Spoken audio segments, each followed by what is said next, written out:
everybody, welcome back to another video, and in this one we're going to be taking a look at my two-cylinder oscillating vacuum engine. I have a new concept for this. As you can see, it does not look like an average oscillating engine. It has a shorter stroke, and I will get into that later. Anyway, I apologize I haven't uploaded in a while. I don't know, I've been a bit busy and been playing a lot of Minecraft recently. And as you can see, I just beat the Ender Dragon on my survival world, but that's unimportant right now because this is a LEGO channel. So anyway, here is the two-cylinder oscillating engine, and what makes it different about all the other oscillating engines. It has the same type of cylinder as a normal oscillating vacuum engine, except it does not have a normal crank.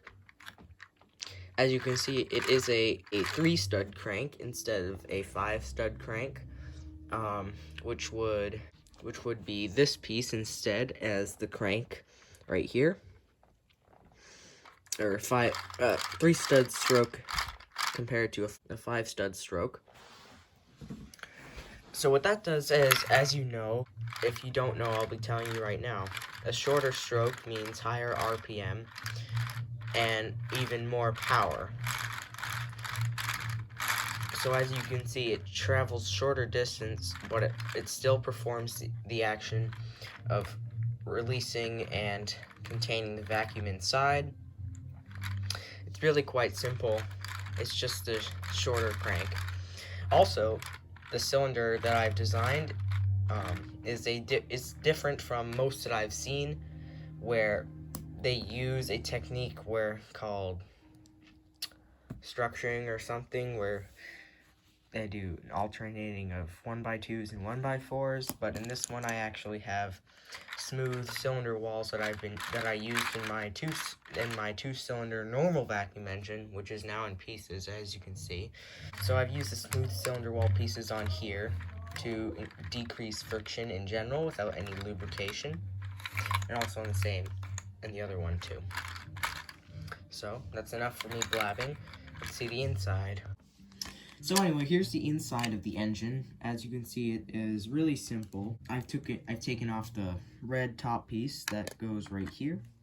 And as you can see, on the underside of it, we have these 1x2 plates to adjust the timing of the opening, or the amount of time that the cylinder is exposed to the open vacuum.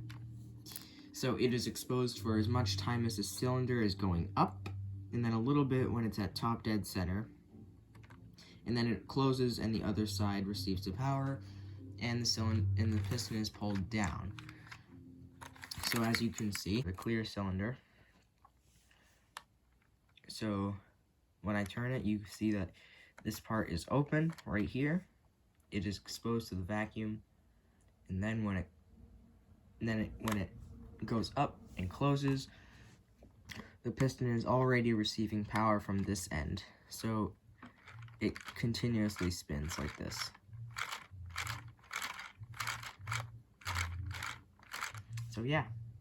Alrighty, so now I'm going to run the engine from the vacuum, and yeah, so you get to see this in action. Hopefully it doesn't blow up, because it has. Probably need to glue the pieces together, but here we go.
Alrighty, so as you can see, it runs really smoothly, and I apologize if the frame rate was messing with the view of the engine.